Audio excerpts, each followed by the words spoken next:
It's Subverted Tropes, a podcast about movies, featuring your hosts Daniel Spencer and Kate Harlow.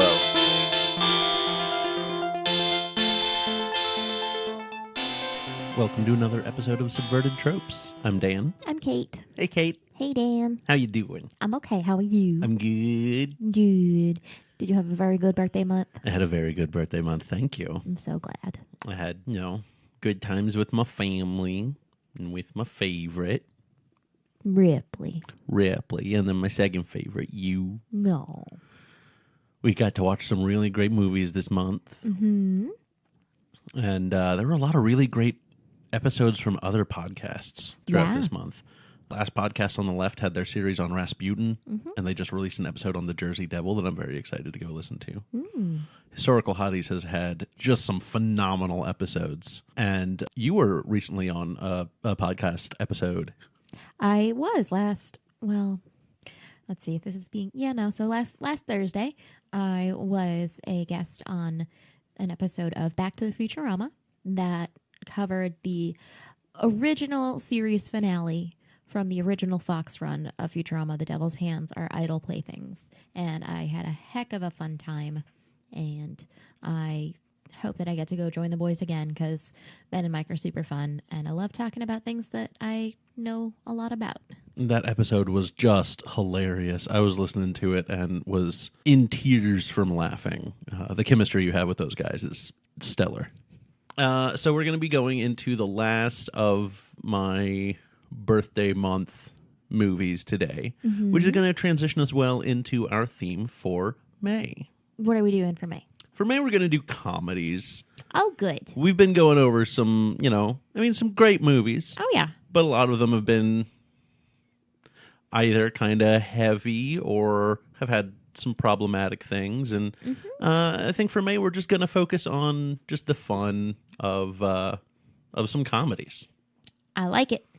So we're going to go with one of my favorite comedies that when I was a teenager, this was like my absolute favorite movie. Beverly Hills Cop. Nice. Which, of course, spawned the impressive franchise. Beverly Hills Cop 1, 2, and 3. Beverly Hills Ninja. Beverly Hills Chihuahua 1, 2, and 3. All of them in the same universe. No. It's amazing. No. It really is.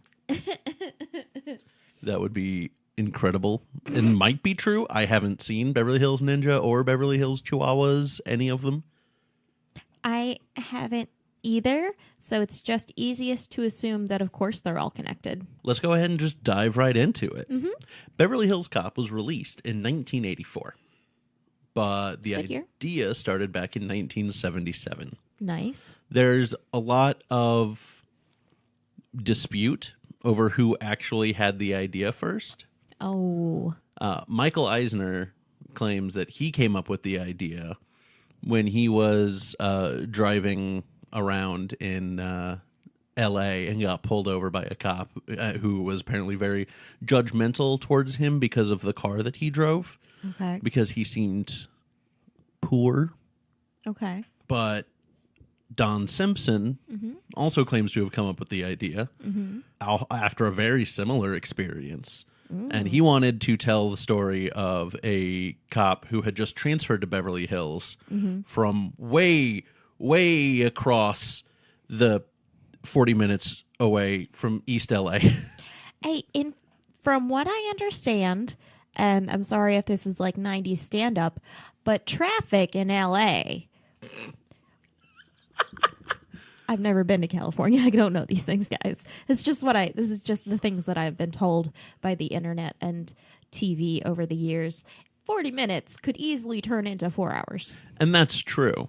But still. And that social divide really happens at about the 2-hour mark. So he hired Danilo Bach to write the screenplay. It's my favorite ice cream brand. Don Simpson had very little filmography to his name in 77. When he hired Bach also had... He was a very untested writer. But a beautiful composer. Yeah. Oh, his movements. So Bach changed the story a little bit. changing the name to Beverly Drive, or giving it a name, and that name was Beverly Drive. Okay. And he named the main character Ellie Axel, and relocated his initial location from East L.A. to Pittsburgh. The West L.A. of the West, of the East Coast. Yes, everyone knows that Pittsburgh is the L.A. of the West Coast. East Coast. Yep. I'm doing great. So when Bach wrote it, he wrote basically a straight action film. There's no comedy in it. Mm-hmm. He was asked to rewrite the script to be a little bit looser, but he couldn't do it. He's like, I just can't find a way to put anything in this movie that isn't gunshot, gunshot, explosion, gunshot, gunshot, action. So having like a real Michael Bay issue. Yeah. Okay. Yeah. Okay. Fair. I really want to go look up and see if Danilo Bach worked with Michael Bay. But I don't think when I looked up his filmography, I don't think any of those popped up. But it's because he couldn't rework it, the project kind of fell between the cracks and got forgotten. So 6 years later, Flashdance comes out. Okay. I don't know where you're going with this, but okay. Don Simpson produced Flashdance. So because of its success, he wanted to bring back the Beverly Drive project. Okay. All right. Because he saw this as his idea, or Michael Eisner's idea that he was stealing. And he just, really wanted to make it work. So he hired Daniel Petrie Jr. to rewrite the script. Okay. Now, Daniel Petrie Jr. Approached the idea from a comedic angle and was like, I'm going to write a straight comedy. And Paramount loved it. He moved the main character's initial home from Pittsburgh to Detroit, the LA of the North Coast. I guess, yeah. He changed the name of the main character from Ellie Axel to Axel Ellie. Okay. And they approached everyone's favorite comedian to star in it. Mickey Rourke. Yep. Checks out.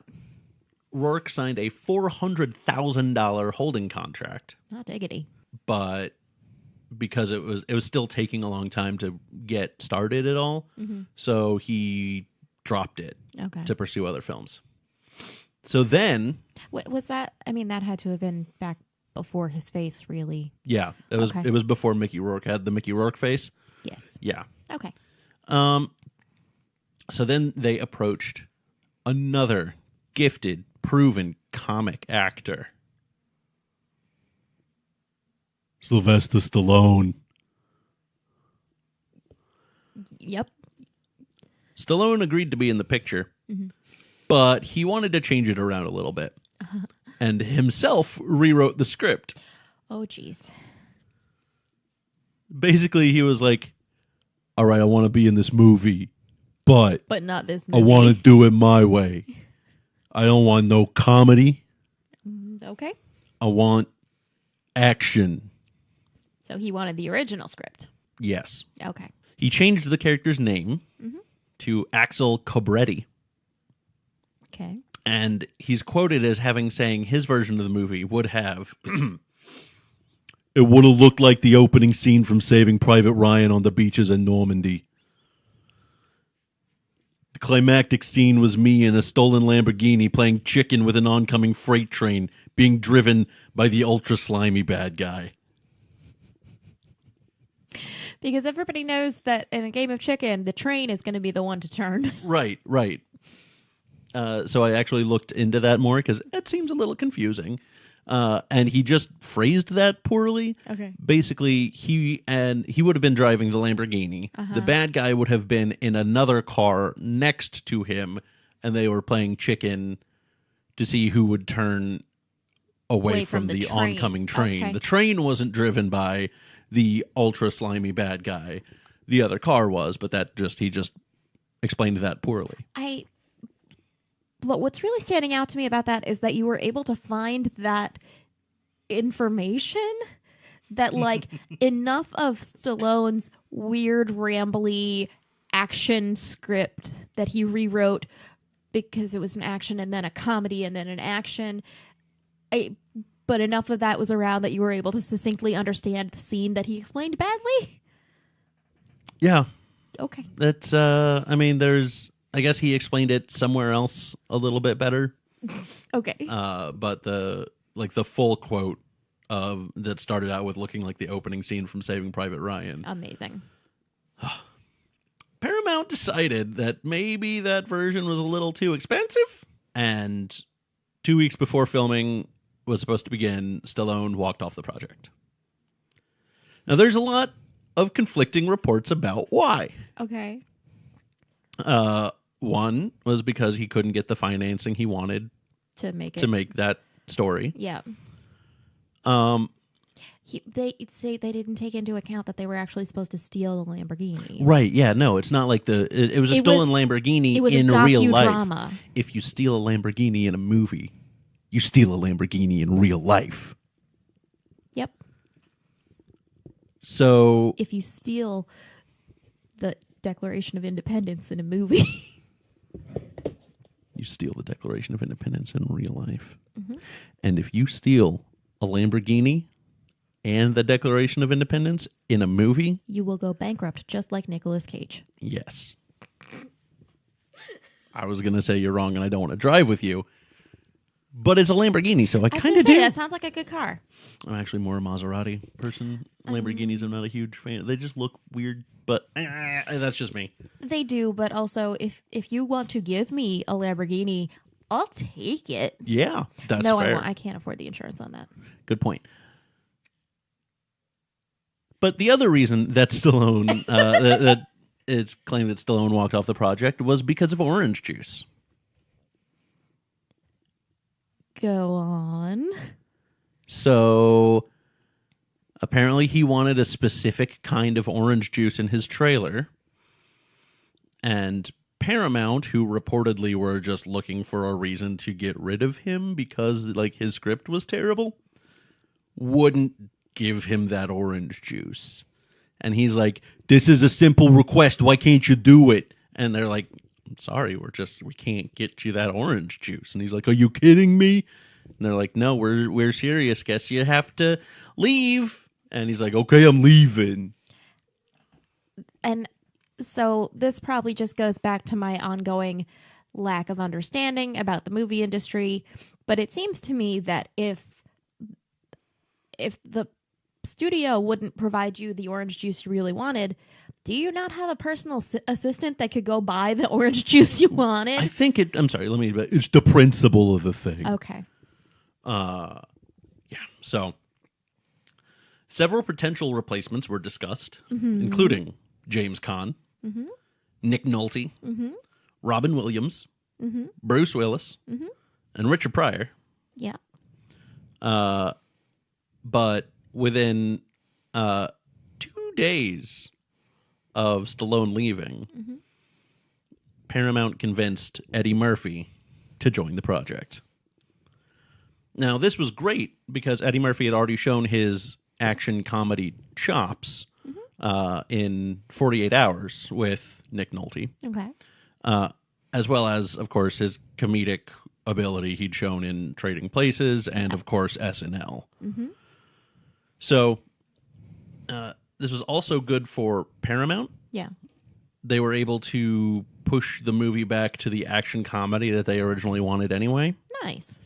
And with a star like Murphy, they were able to convince him to work with Petrie to kind of rewrite the script again.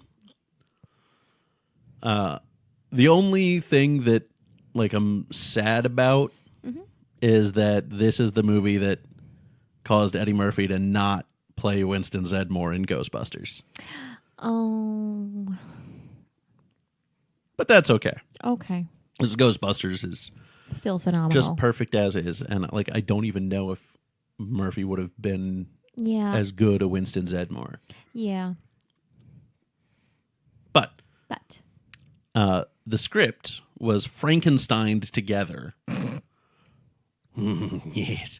We're going to take this bit of this plot and this bit from this script and this bit, and we're going to put them together. It's a movie. But there were still a lot of holes around it. There were just like massive plot points that were missing, or it just like felt very thin. So they began filming on May 7th of 1984, which is the same day that they said that they had finished the script. Script done. Let's shoot. Come on, get those cameras that are just sitting right there. All right, we just finished this up at the craft services table. Let's get going on this thing. Eddie, put down the bagel. So to cast the roles of Taggart and Rosewood, they had a bunch of different potential actors, and they kind of paired them off and told them to improvise. They're like, we're going to give you a couple of different scenes. Just improvise with it, and we'll see what happens. So they paired up John Ashton and Judge Reinhold and gave them the following direction. You are a middle-aged couple, married for years. You're having a conversation on an average evening. The ensuing scene was so funny that the two were cast right away, and some of that some of what they improvised was written into the script for the movie because it was so good. I will point out to you what parts that or what part that is. But the decision to cast based off of improv skills turned out to be a really smart one. Yeah. Because the script had a lot of holes, they just kind of had to wing it with things. And Murphy particularly, but Murphy, Ashton, and Reinhold all improvised a whole lot of the movie. Yeah. And a whole lot of the comedy lines. Yeah. Particularly Eddie Murphy, who would just go. Like, he would just start and go. Yeah. And a couple of times generated plot points from his improvising that they then worked into the movie as like major things. Nice. Bronson Pinchot, who plays Serge, completely improvised the quirks of the character of Serge. He was supposed to just be kind of a stock greasy villain. Well, not a greasy villain, no. Serge is a worker in a museum. Oh, okay. Or an art gallery, not a museum. Okay. But like there were supposed to be two workers, but Bronson Pinchot's Serge character was so hilarious with his mannerisms and accent that they basically cut out the other guy and gave Serge a whole lot more screen time. And even Beverly Hills Cop 3 is Axel and Serge partnered up together. But yeah, I feel so bad for that guy. Like, all right, so you are going to be, you two are both going to have these. Oh my God, you're hilarious. Sorry, buddy, we're going to have you like real quick in one scene without any lines, and then you're done for the movie. That sound good to you? Good. So yeah, I think that's all that I have for the first part. Okay. Do you want to go watch the movie? Yeah, let's go watch this movie. And we're back. We're back. What'd you think? It's fun. It's a good movie. It's a real fun movie. You can tell some parts when they were ad-libbing and just going off. Eddie Murphy, particularly, like any of his long bits of talking were all improvised. Yeah. We got to see Damon Wayans in his first credited on-screen role Banana Man. as Banana Man. Banana Man. Banana Man. Banana Man. Do do do do do. Banana Man. Do do do do. Banana Man. Do do do do do do do do do do do do do do do do. While we're right there on the topic, the music in the movie is just fantastic. It's very 80s. The theme song Axel F is one of the reasons why I loved the movie when I was a kid. It is just so. It was made with 3 synthesizers and is just so. It's a great groove. Yeah. But it's super 80s. Oh, it's very, very 80s. Like quintessential 80s Yes. movie music. So this movie was the first of 7 Eddie Murphy vehicles to open at number 1 in the box office. Dang. It topped the previous record for an R-rated movie opening in the first weekend. Mm-hmm. Previous record being held by The Best Little Whorehouse in Texas. Oh. Which took in 11.8 million. Okay. This one taking in 15.2 Oh, wow. in its first weekend. But the second, third, and fourth weekends were all significantly better, with its fourth weekend taking in over 20 million, Oh, wow. which in today's money is over 46 million. Wow. The initial private executive screening of the movie went over so well with Paramount execs that before the movie premiered anywhere else, they're like, no, we're doing sequels on this. Ha. The improvised scenes, I mean, you caught it, I think, being a seasoned improviser, but the scene when they're sitting in the car and he just... 50% of people over, or whatever percent of the people average, over 50 years old. 50-year-old has 50 pounds of undigested red meat in their bowels. Why are you telling me this? You eat a lot of red meat. It's a very... I don't want to say it's like a classic improv setup, but like it's that mundane familiarity between characters and like the kind of detail that's really, really specific and so fun. Yeah, it was great. So Eddie Murphy was like adamant about not taking any drugs, and that included he would not drink coffee. Oh wow! Okay. He was exhausted on set and was talked into having a cup of coffee right before he went on his Super Cops rant. So you can see John Ashton pinching the bridge of his nose as if he is frustrated. But if you look at him, but that's only if you're not looking right at him. If you're looking right at him, he's so losing hard. it. Because that whole thing was. And I say that because like that's a detail I would have picked up if I had been paying that much attention to him, but I wasn't. It wasn't until you said he's losing it that I looked at him and I was like, very clearly, yes. Mm-hmm. Yeah, he's gone. It's a beautiful misdirection that I think a lot of movies get away with. Mm-hmm. So yeah, that whole thing was also completely improvised, while Murphy was jacked up on coffee that he'd never had before. His first dose of coffee, and so the first coffee he ever had in his whole life. I believe so. Yeah, so just a very, very fun movie. Yes. That's really all the information that I have on it. Mm-hmm. So let's get into the tropes. High-speed chase knocks over a fruit truck. Yep. Yeah. Though it says vegetables on the side of it. It's a good point. But anyway. Watermelon is my favorite vegetable. Yeah, the fruit truck goes... cars explode in that car chase at the beginning. The physics are entirely improbable. No city bus would be able to pull that turn. Well, I think the idea was that it had lost control. Yeah. But even still, if it had lost control, I think it would have spun out more. It wouldn't have fully turned around. Fair. Unless it's some sort of magic bus, like the bus from Speed. Magic bus. Or yeah, the bus from Speed. You know what? We should do a whole movie on magic. I mean, a whole month on magic bus movies. We've got Speed. Is there a magic school bus movie? No. Then I'm not interested.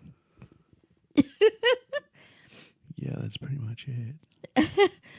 There's a Priscilla, Queen of the Desert, kind of is a. I mean, it's not really a bus, but it's pretty but it's magical. close. It's definitely magical. There's a double-decker bus in Spice World. That's a very good point. I, like, no joke, want to do Spice World. Oh no, I'm down. Let's do it. Yes, definitely. There's no joke. A good movie. At me. I don't care. Fight me about it if you want to. Spice World is a phenomenal movie. It's been a long time, but I remember enjoying it a lot when it came out. Because it didn't take itself seriously at all. Like it... Which is, I think, important. Very much so. But, like, it had some hilarious references. It didn't take itself seriously, so it let itself get very silly without being... Like, without crossing on... Anyway, we'll talk about that when we do the movie. We'll save it for the episode. One of my favorite tropes is ending on a freeze frame. I mean, obviously, buddy cop. Yeah. Trope. The rogue or renegade cops are made fun of by the other cops. That's right. Which happens both in Detroit and then again in Beverly Hills. Yeah. I mean, it's not even just renegade cops. It's just cops made fun of by other cops when they bungle a case mission thing. Strict boss turns lenient at the end. Crime boss has flimsy front as legitimate businessman that everybody seems to respect and not mess with. Yeah. One trope that is subverted is that Axel and Jenny don't have any sort of romantic which I'm thing. I get exhausted by that trope very easily. Me too. So, like, they're legitimately just old friends. Though I will say she's the only female character in the movie of any substance. But I really like that they didn't try and force in Sylvester Stallone's version, the character of Mikey, who's killed at the beginning, is his brother, and the character of Jenny is his love interest. Of course. But they dropped that in the Frankenright. Grimy men are gonna knock over a strip club. Oh, yeah. That's, no, like their look is the look of the two guys who are going to knock over the strip club are like your typical criminals. Yeah, it's greasy, Yeah, but also strip clubs. Yeah, that's just you. Just you. Well, I think that's all that we have. Yeah, like I said, there's not a whole lot in the way of tropes there, and I think it's probably because it is a Frankenscript that pulled from action and comedy, so you don't have any of the repeated points that you're liable to hit if it's just an action movie or just a comedy movie. Agreed. Or so on. Yeah, I think that's a fair assessment.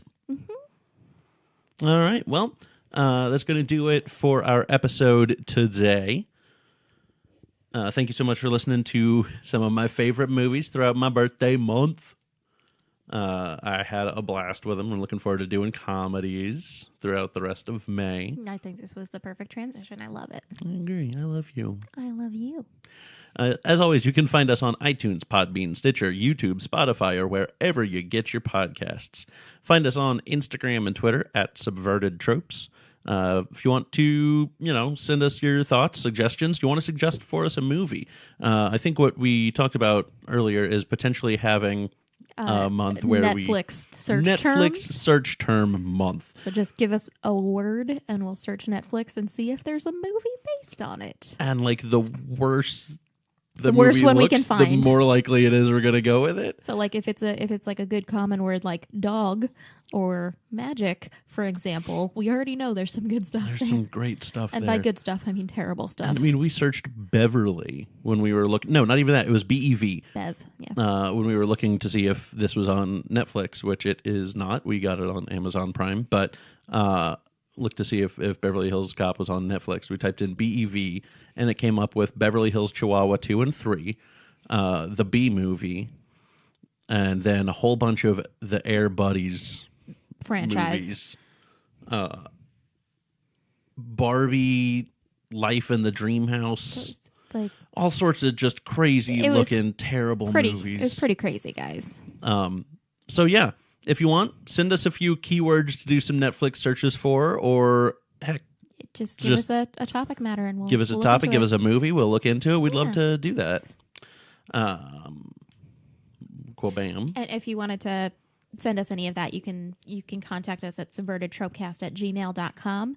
You can also find us on Facebook if you search for Subverted Trope Podcast. And our blog is subvertedtropecast.wordpress.com, where we try to put up our sources that we get our information from and just kind of talk a little bit about the movie, any stuff that comes to our minds that we didn't manage to mention on air, so to speak. Yeah. And as always, we want to throw out a huge thank you to our logo designer, Gracie. She is phenomenally talented and a wonderful human being, and we love her to death. And you can find her on YouTube and Instagram. She just started a new channel to promote some of her tarot card reading and other spiritualism stuff, and it's very neat and very open-minded and accepting. And if you're into that, which you should be if you want to be a good human, you should look her up. Her username is A Modern Unicorn. And we just really want to thank you guys for tuning in. Give us a rating, subscribe, tell your friends, leave a comment. Let us know, how we can make this show more enjoyable for you. We do this, for ourselves because it's fun, but also we want people to like us. We want people to enjoy it. So, our thank need you for so attention much. is bad. Thank you so much for listening, and we love you guys. We love you guys, and don't hesitate to reach out. We love to hear from you. All right, we'll see you next time. Bye.